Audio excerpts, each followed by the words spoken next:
would you like to introduce yourself? Sure. Good morning, and good morning to you on the internet. It's streaming, and today we're doing the adult education here at Unity of Springfield. And today we're going to talk about self-healing with breathwork. My name's John Braucher.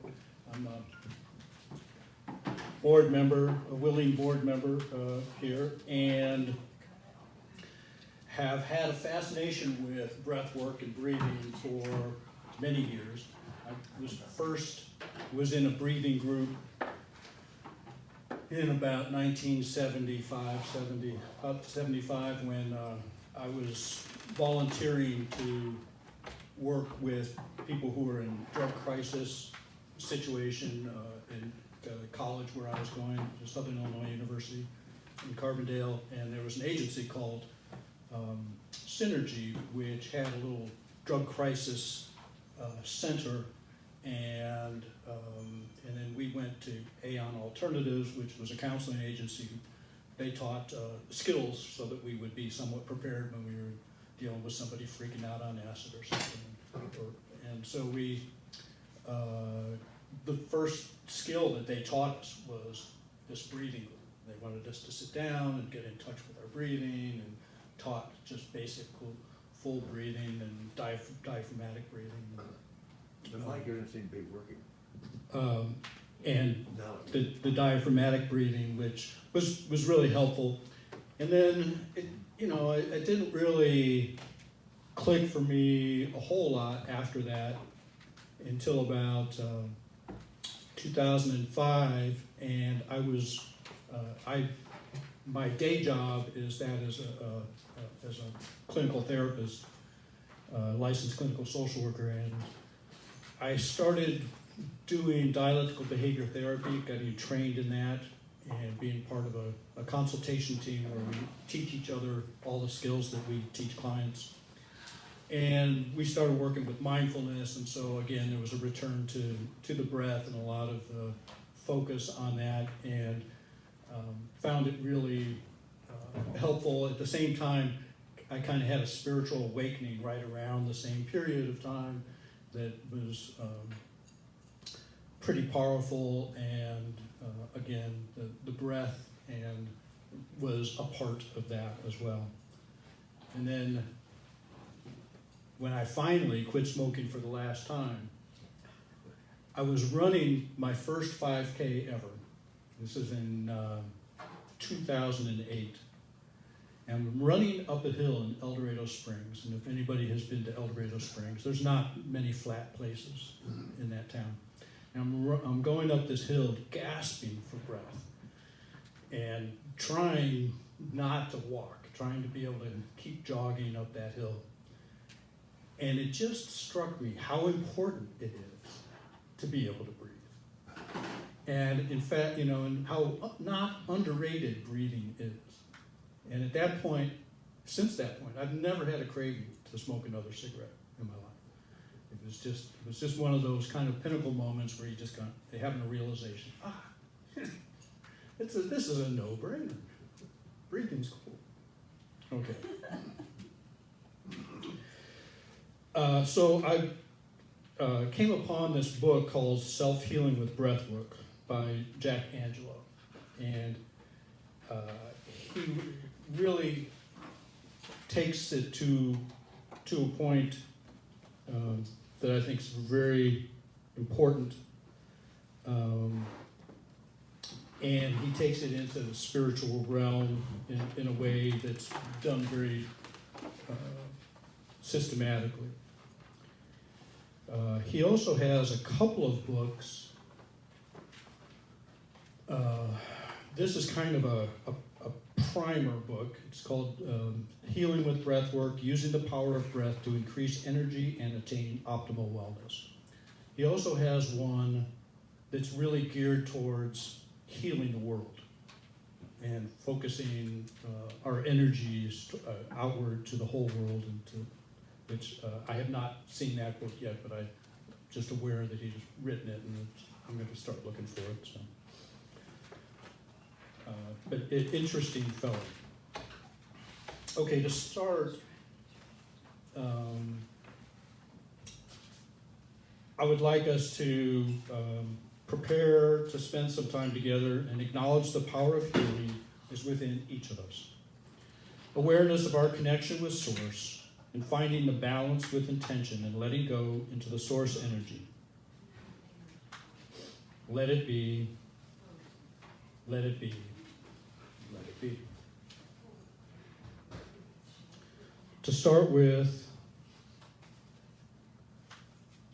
we're going to start with full breathing skill.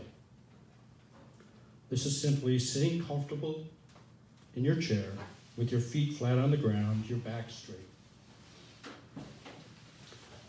If necessary, lift your head until you can feel it aligned with your back. Let your hands rest comfortably on your thighs or on your lap. Be aware of your breathing. Allow it to become slow, deep, and gentle. Notice that your chest and abdomen are what they're doing. As you breathe in your normal, habitual way, which part of your body is moving the most? In full breath breathing, the focus is on the movement of the abdomen rather than the chest. Put your hands on your abdomen and imagine it is a balloon you are going to fill with your breath and then empty. As you slowly inhale through the nose, allow your balloon to fill by letting your abdomen gently expand without straining. Exhale slowly and feel the balloon of your abdomen deflate without straining.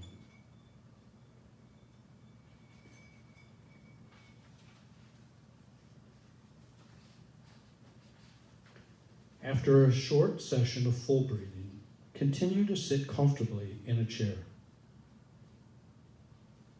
As you breathe, notice the expansion and contraction, the rise and fall of your belly. As you inhale and exhale, relax into your own rhythm of the rising and falling.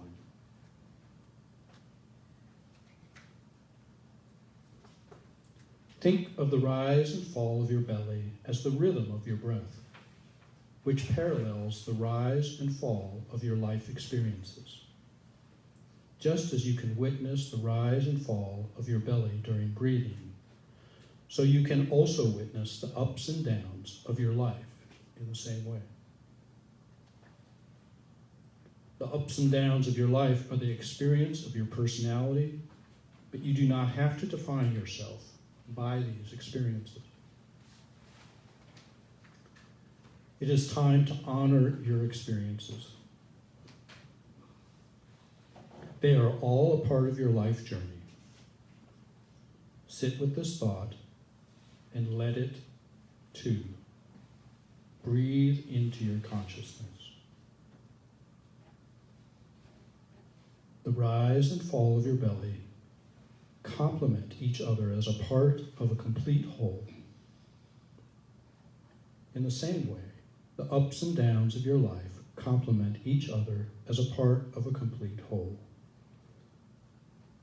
You are the silent, compassionate witness. Congratulate yourself on arriving at this place of understanding.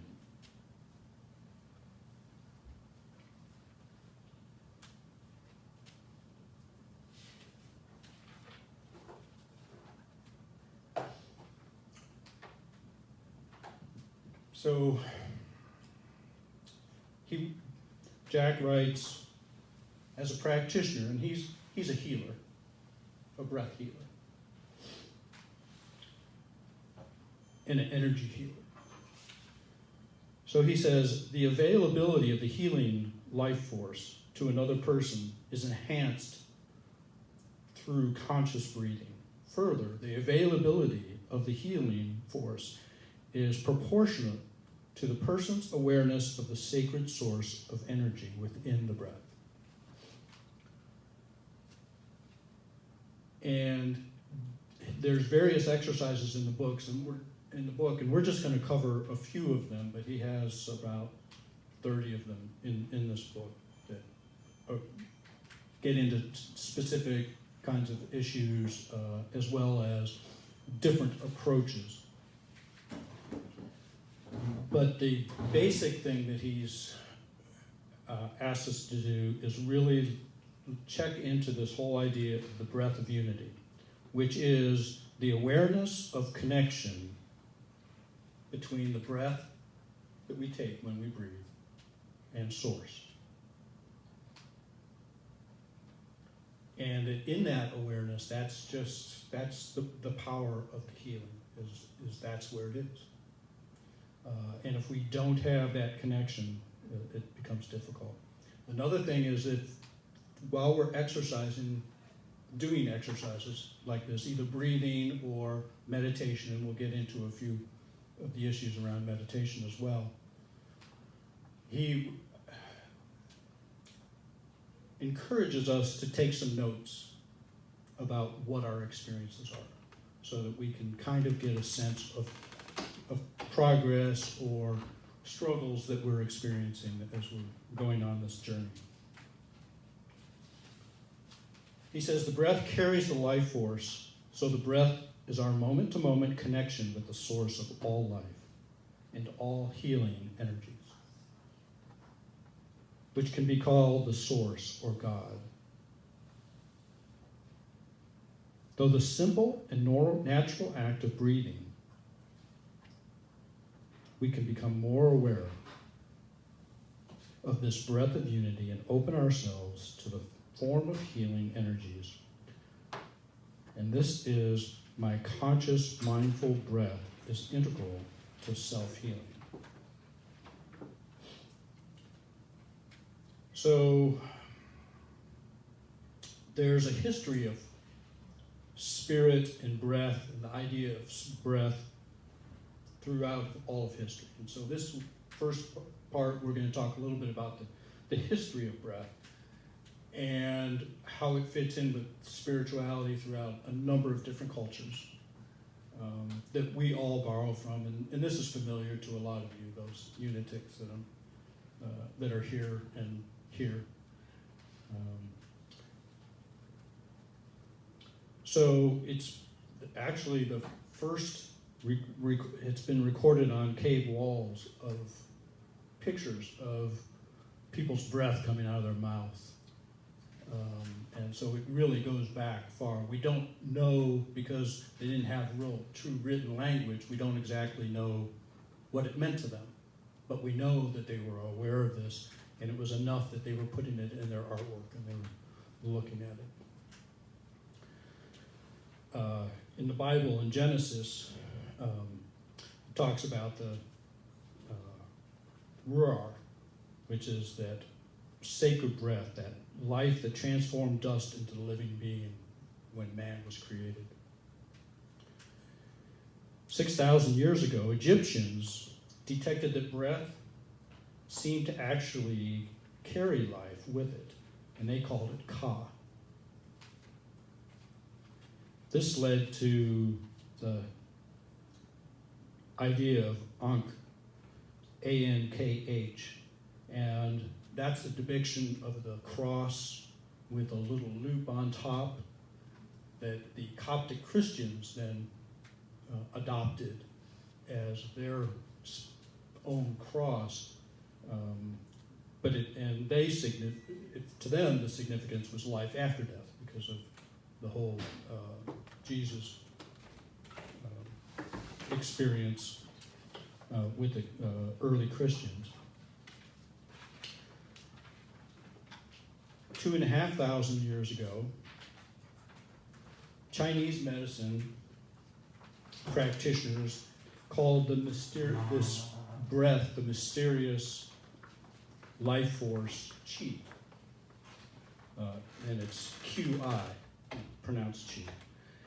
And the early way of writing Qi was these three wavy lines, that look kind of like breath does after, on a cold winter morning, and that we're familiar with. Tai Chi is a Chinese system of exercise, and the point is to accumulate Qi, or to accumulate this energy source.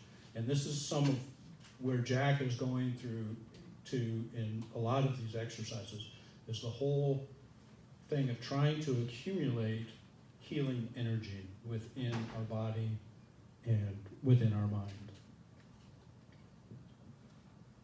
There are various self-defense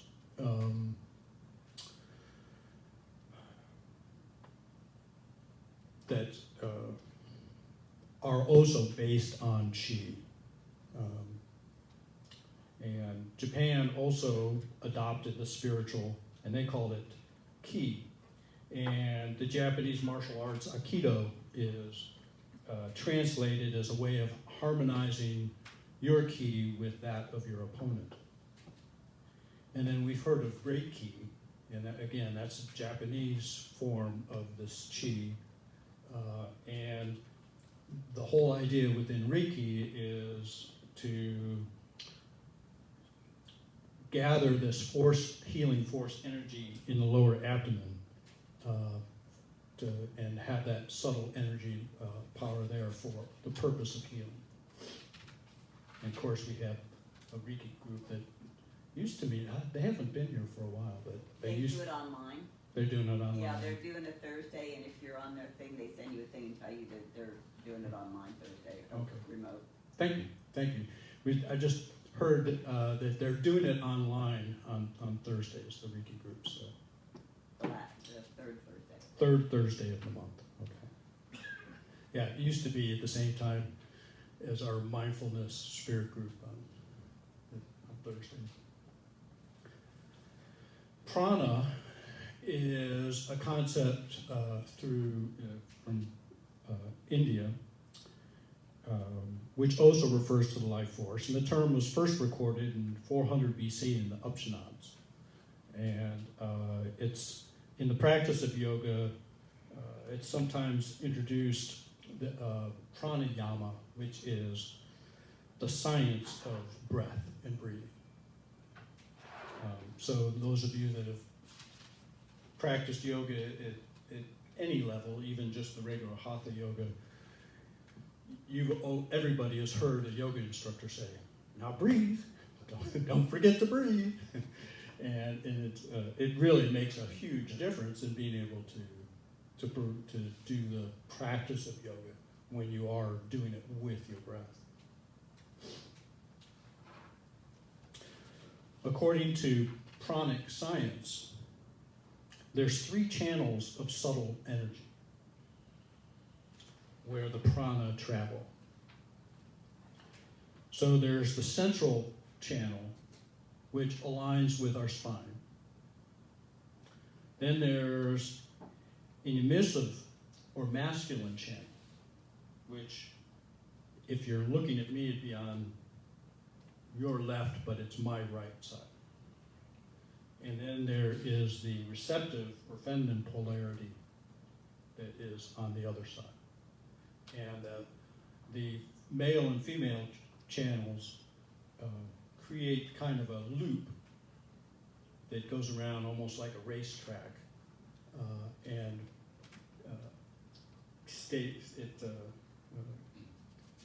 they actually interact with each other so that it can create some ongoing movement. And these channels of prana are considered etheric energy as opposed to the physical body. And etheric comes from the word ether, and again, kind of spiritual. It's a subtle body, subtle energy, as opposed to hard physical that we can measure with a voltmeter in terms of electricity, but it's a subtle energy. And yet there is interaction between the physical and the etheric. And it's not, because it's difficult to measure, it's not fully understood, but that's what all of this is based on, is this Eastern medicine, science of the prana. So when you're practicing pranayama with the use of a mantra, it's often can be considered really effective for mental transformation. And then pranayama practice, even without a mantra, can really enhance the body and the physical systems. And that's according to Indian avatar Satya, or Indian avatar Satya Sai Baba, who just is an expert in that area. 2,000 years ago, in the time of Jesus,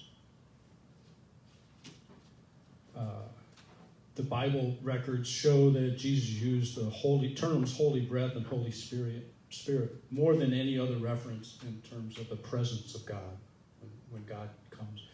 It's often referred to that. And our breath connects to the physical world of air, atmosphere, and all that breathes, and also connects us to the creative breath in the presence of the divine.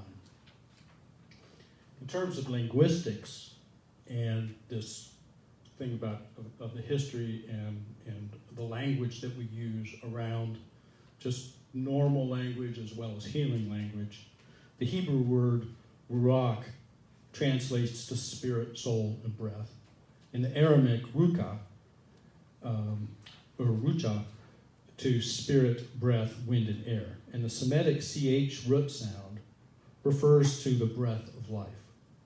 So that the root begins with the name of the first woman, Chava, which was the Hebrew word for Eve. And it's also in Chayam, which is the Hebrew word for life.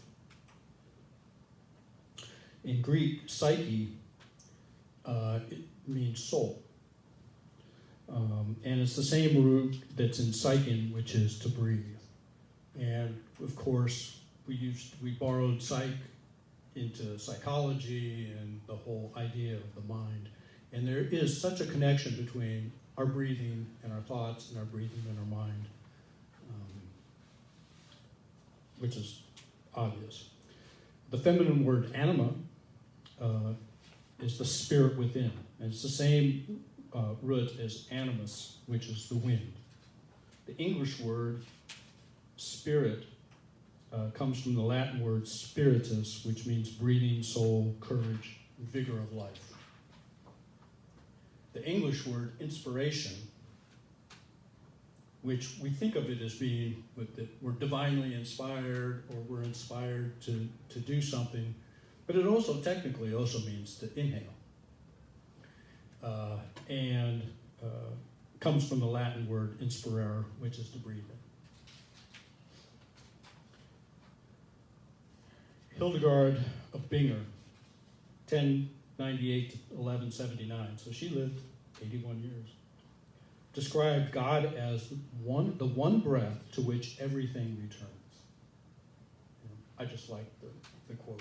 It was in Jack's book. The Native Americans called God Wacom Tonka. And this was specifically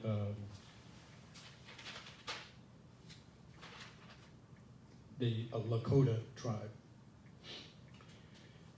And it meant anything sacred, or the Wacom meant anything sacred and spiritual, and Tonka meant anything that was beyond what we could comprehend. And of course it meant the Great Spirit.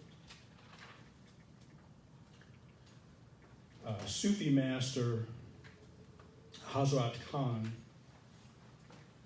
taught that the life's mystery lies in the breath. He said, each time we breathe out, a part of our essence returns to the rest of the universe. And each time we inhale, we breathe in the essence of the source. Okay, so now we're going to get more into the skill part, and we're going to begin a little bit with the anatomy of the breath. Starts with the nasal cavity, and Jack really emphasizes that it is better to breathe through the nose if you can. And that's because it warms the air and also cleanses the air before it comes into the lungs. That's not always, I mean, I spent years with allergies and didn't get to do much nose breathing, and when I finally got a handle on that, it really made a difference, really, in a sense of being able to do spiritual connections. Amazing. So then through the nasal cavity, it goes next to the larynx, which is right in the throat. And then the trachea, which goes down and into the lungs. It comes to the primary bronchi, which are the main branches which go into the lungs. And then they break off into a lot of smaller, and it looks kind of like a leaf, the way it kind of divvies up and goes off on fractal angles. And then the smallest part within the lung is called the alveoli, which are like little balloons that will expand as we breathe in. And they're so small, they're right next to the capillaries, so they can give the oxygen into the bloodstream and take the carbon dioxide out, so that when we exhale, the carbon dioxide goes out. Now, our lungs are protected by our ribs.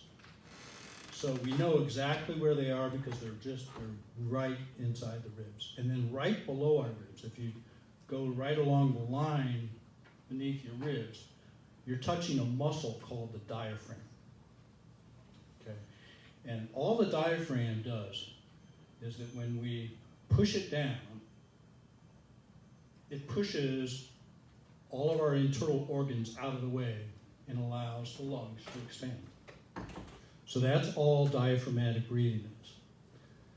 Now, diaphragmatic breathing gets taught by every band director and every choir director that is self-respecting, because it's the most efficient way of breathing. So it's a no-brainer. You teach diaphragmatic breathing. If you're going to sing and you want to hold a note, or you're going to try and hold a note with a horn instrument or a woodwind instrument. And one other piece, and this didn't come out of this book, but this came from my experience of doing what I do for a living, is that when you do diaphragmatic breathing, it pushes down on the vagus nerve, or the vagal nerve, same thing. I kind of researched it because some people call it vagus, some people call it the vagal nerve, but it's the same nerve. It comes from the word vagabond, which means traveler, because it travels all the way from down the lower abdomen all the way up to the base of the brain. The medulla oblongata is where it ends up. And there in the brain, in the midbrain actually, but when we diaphragmatically breathe, we're massaging that vagus nerve down low because it's in the abdomen. And so when we're pushing down, that's massaging that. It sends a signal up telling the amygdala that everything's cool and it can relax. So the amygdala is the fire alarm in the brain that says, oh crap, something really bad's gonna happen. And sets us off into the fight or flight, stress response, fight, flight, or freeze, and that's, gets us all hyped up.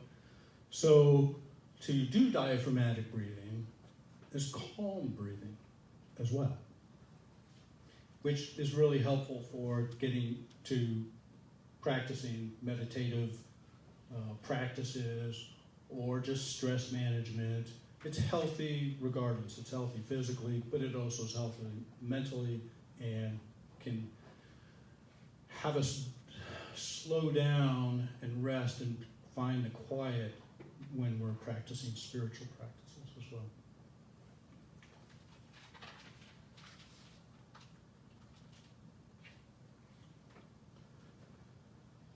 As during exercise, mouth breathing might be required.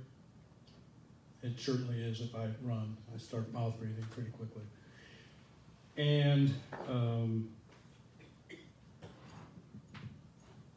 but he recommends, just for health, that you don't want to do that too long. You want to go ahead and break and rest enough that you can go back to nasal breathing, just for the health.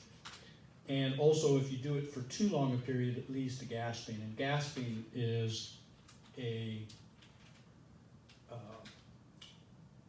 fight or flight or freeze mechanism. It's a life-saving experience that we have from going into cold water, going into, it's that what happens when we're underwater, so that we, won't, breathe, and that's what happens if we're having, feel like we're not getting enough oxygen, not getting enough air, then we will gasp. If you're doing, when you're practicing some of the more difficult breathing techniques where you're holding your breath for a long time, then you might find yourself getting to a gasp. But that's something we want to try to avoid. We want to know maybe where that is within our ability. And if we're, for instance, if we're then doing a meditative exercise, we want us to go ahead and inhale before we get to the gasp point. Okay, next part is on subtle energy. He goes on, he talks about the etheric field and etheric body. And in that center part of the soft energy and the subtle energy are the 7 gateway centers, which we call the chakras. And there's, and we'll talk a little bit more about the chakras, but one of the things that's also important is the fact that the hands and feet are also important exit and entry portals for subtle energy. And is, I think, one of the reasons why there's, if anybody's had a hand or a foot massage or does some of the pressure points on hands and feet, that it's very effective because that's just a source. Also, in sitting meditation, he talks about when we're having our palms up, we're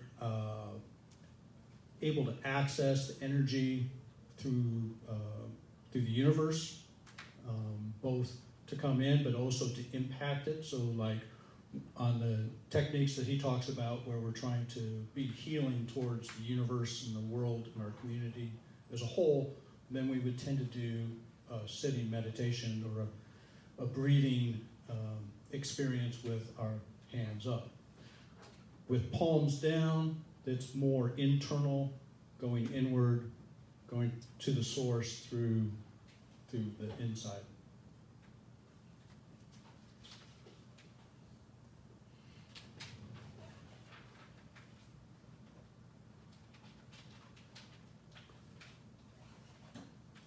And before we're going to do a few practice skills, but before we do that, I'm going to talk a little bit about breathing in meditation. So in meditation, we're transforming the heart and mind through meditation and the experience of oneness. Now there's many different types of meditation, many schools of meditation, many techniques of meditation. And but some of them are like Buddha consciousness of no mind. There's also the knowing, or the gnosis, Gnosis, which refers to just that sense of knowing. There's the yoga samadhi, but it all goes to the linking with the higher self and source. One of the biological things, physiological things we know that occurs is that during meditation, we can experience alpha waves, which is a slow wave of wakefulness. And it looks almost like the EEGs of someone who's asleep, but you're still awake. And in fact, when we spend time in alpha waves, just a half an hour or 40 minutes, it's almost like taking a 3 or 4 hour nap in terms of the restfulness that we experience from it, and the recharging that we can experience is similar to that of getting about half of a night's sleep. So he talks about there being 3 stages of meditation. The first is concentration and focus.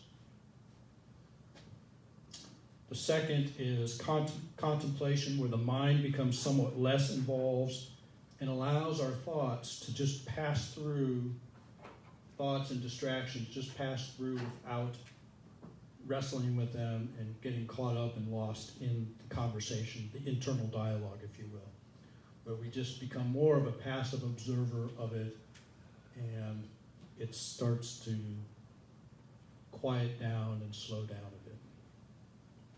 And then third is the meditative state, or soul consciousness, and that point where the internal dialogue really is in the background, and we're not really focused on that, and we're just waiting, and then whatever happens, happens.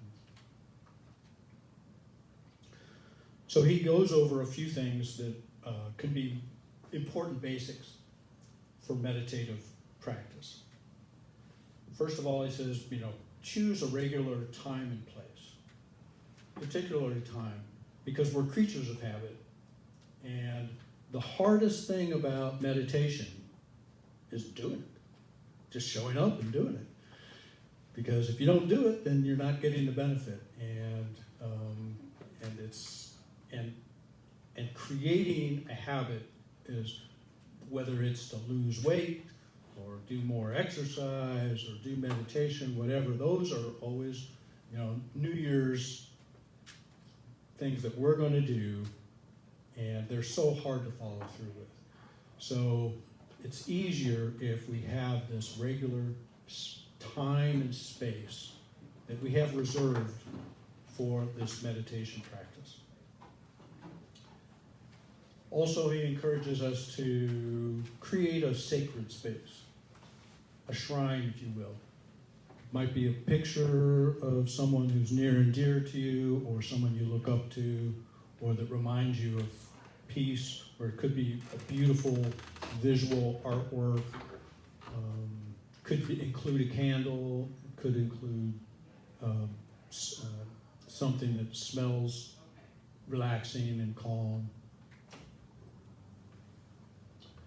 The second most important thing is choosing a comfortable way to sit. So, the Eastern traditions talk about the lotus position, and it's considered very effective because it's very stable. But if you have knees like mine, you're just not going to do it because it's too painful. And so finding a way of sitting that's comfortable, what we want to do is try to be stationary and not move a lot. That's also difficult for me, is to sit still. So being able to sit still, have a stable way of sitting, and having our shoulders above our hips and our spine as straight as possible. When we think about where those chakras are along our spine, we want that to be pretty well up and down. So you could be standing, and some of the techniques that are in this book are standing meditations. But there's a cleansing one that specifically is in a standing. But you want to have that posture good. If you're sitting, you need to have the posture good. If you're laying down, same thing. You still want to have that straight back. I think it's working. Again, we talked about the palms being up and down, and so that's a choice. Comfortably on our lap or thighs.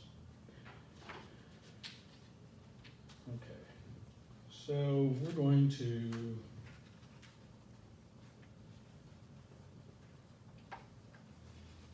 go ahead and practice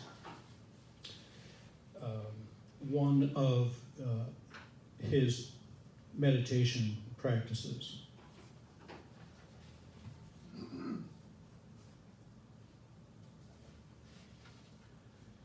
He starts off with 3 of them to choose from as kind of beginner meditation practices. One's becoming one with your breath. One is counting the breath. And another one is becoming one with the sound of your breath. And we're going to just do the becoming one with your breath. So if you can, go ahead and get into a nice, stable, upright position. Sitting on a chair. Start off placing your palms over your heart center in the middle of your chest for a few moments to help you get a tangible sense of how your breath moves in this area. Allow your hands to rest then on your thighs, either palms up or palms down. Let your body sway gently from side to side 3 to 6 times to reach a point of balance.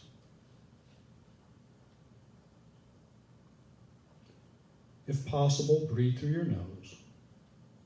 Notice how you breathe in, the pause, and how you breathe out. Take 6 full breaths, and as you relax your body, allow your shoulder girdle to drop and your pelvis to sink into the chair.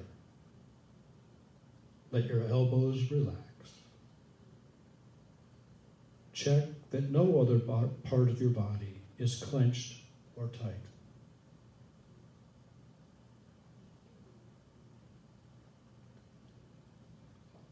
Now imagine that you are joining your breath, becoming one with your breath. Rather than trying to observe or watch your breath the way you might watch something separate from yourself.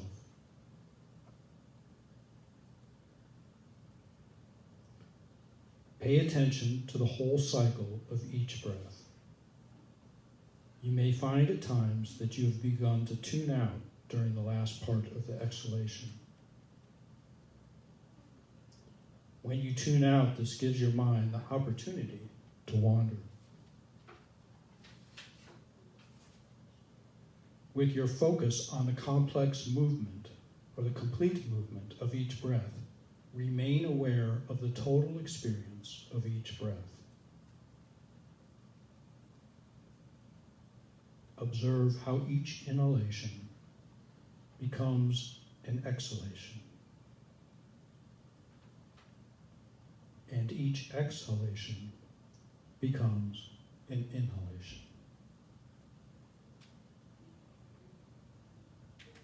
Observe the period between the exhalation and the inhalation.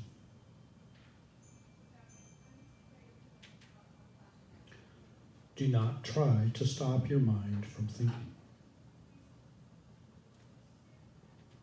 When you realize that you are thinking, let go of your thoughts the way you let go of your breath when you exhale.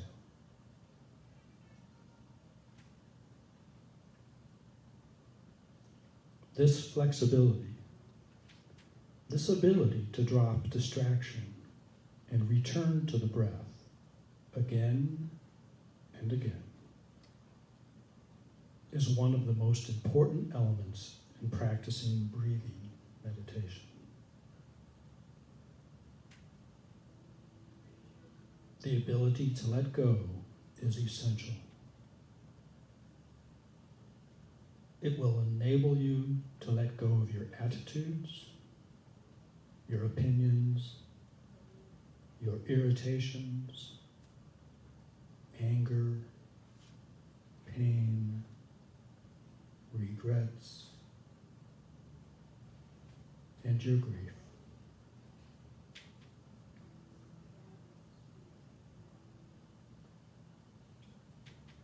Whether we like it or not, change is inevitable. Breathing meditation gives us the opportunity to practice letting go of the past now.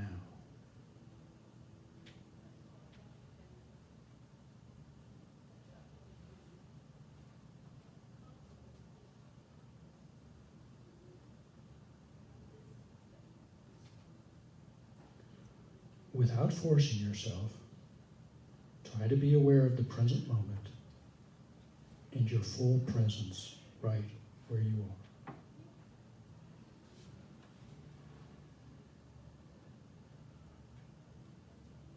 The aim of the exercise is not to keep a blank or empty mind, nor is it to force your attention onto your breath.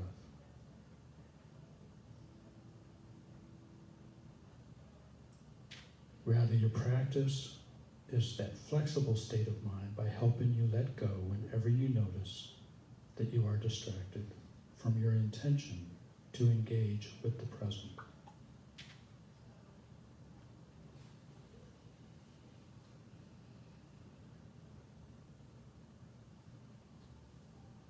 Be ready to let go of distractions, to let go of insights, to let the busy mind stop, and to return to your breath.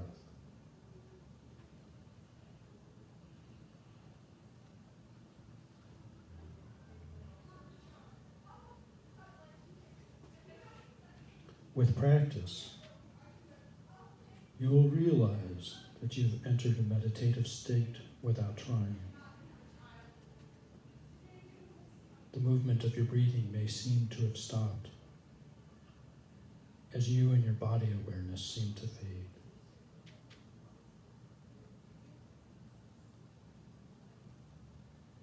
You will come face to face with your higher self as you are now totally aware of oneness.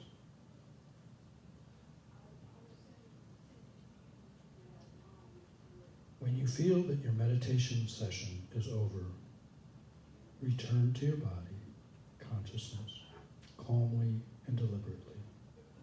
Become aware of your surroundings, your feet, and your contact with the ground.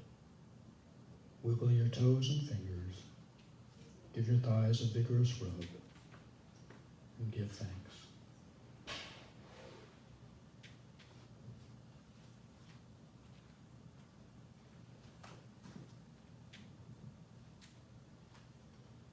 Okay, the other practices, the counting breath and the becoming one with the sound of your yoga breath, or with your sound of your breath, are very similar in structure to this one's, just the difference is the actual focus of your specific attention.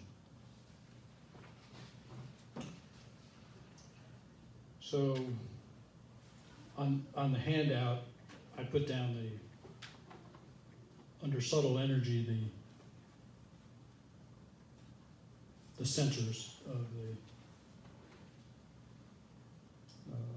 gateways, the chakras.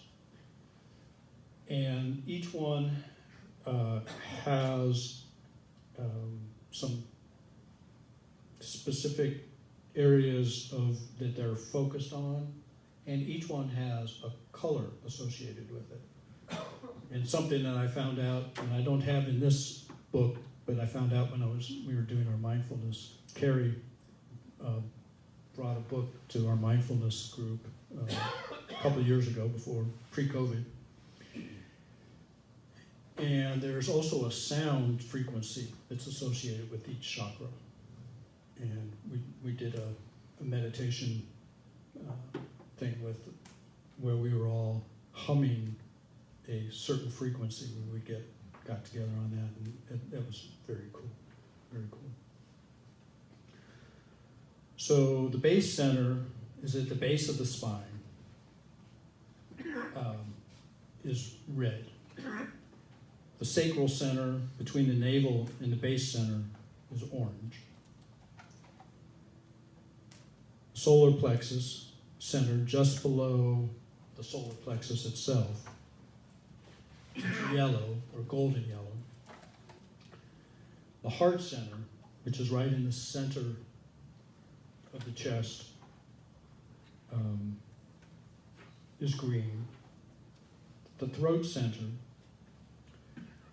which obviously, and the solar plexus, heart center, and throat center are all very involved with the breathing process. So when really focusing on breath healing, those specific three chakras in that section of the body is, and obviously it's right around the diaphragm and around the heart. And there's a lot of healing power at the heart center, so that's another reason why that's a huge focus in the breathing practices. The brow center,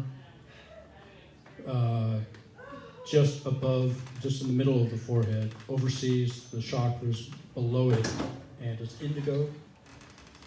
And then the crown center on the top of our head is violet.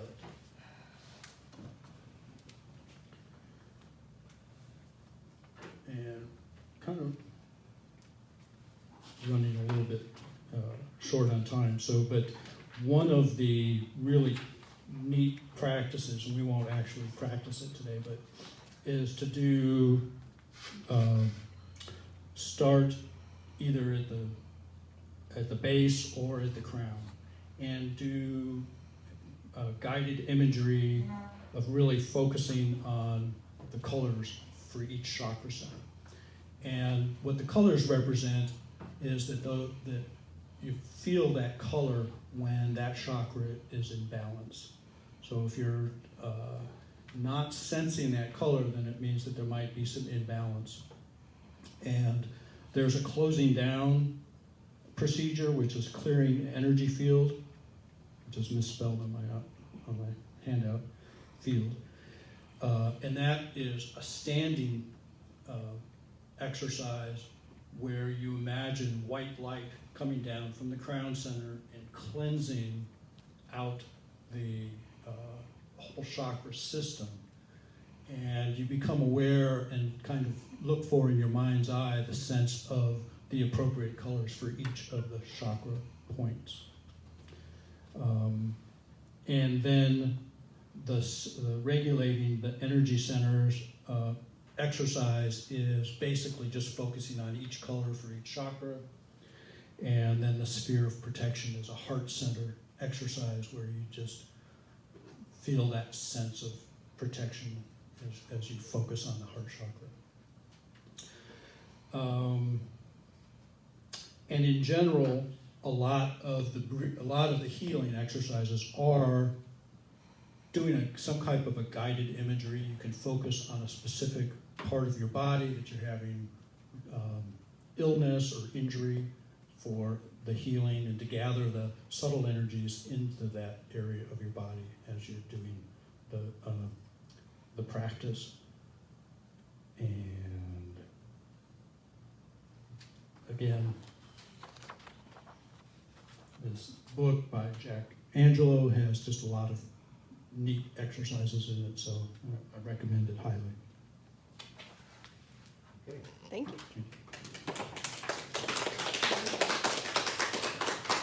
And thank you so much, Tom. A couple of announcements. Our map making has been such a hit that we've added Saturdays as well. So we're continuing Thursdays from 12:30 to 2:30 and Saturday mornings from 10 to 12. Please bring in bags, especially those that are colorful. And if it's something you've been interested in and you want to try, we have a couple of looms available, and we have ladies that will be happy to train you. Next week's New Thought and World Religion class will be taught by our Dan DiCarlo on how to be the master gardener of your life. Also, please mark your calendars for the YOU Pancake Breakfast that'll be here on March 20th. We are going to have some kind of a lesson and music meditation streaming in the background, but we're letting the teenagers feed us breakfast. Then please save the date for Tom Long's Celebration of Life. That's going to be April 2nd here at the church at 1 p.m. And there was supposed to be a Planet Unity meeting today following the service. That's been postponed to next week. But in the meantime, if you would like to order your Planet Unity t-shirt, I've got order forms and I'll be collecting money. And then our LGBTQIA group plus allies, they're having a planning meeting next week. It was already scheduled, so they're just going to bump their meeting to occur after the Planet Unity meeting. And if you're interested in what activities our LGBTQIA group would do, or if you're interested or willing to step up in leadership, please come. We also expect the shelter to be open tomorrow night, and then for a few nights, this might be our last time of the month. We're very temperature driven on that. If the temperature is going to be under 32 degrees at night, we will be open. So keep an eye on the forecast. If you're interested in volunteering, the sign-up board is in the hallway, or you can sign up online at our sign-up Genius. And It's like every day of this week. okay, so we're probably going to be open every day this week if you want to cook, if you want to help clean, if you want to stay overnight. We've got space for volunteers. And then also today we're going to be introducing our newest staff member. Her name is Jen Jones, and she's going to be our junior Sunday school director. All right, and we're going to gather up in the back, circle up, and I'll pass out hand sanitizer, and hopefully someone will lead us in prayer. Thank you.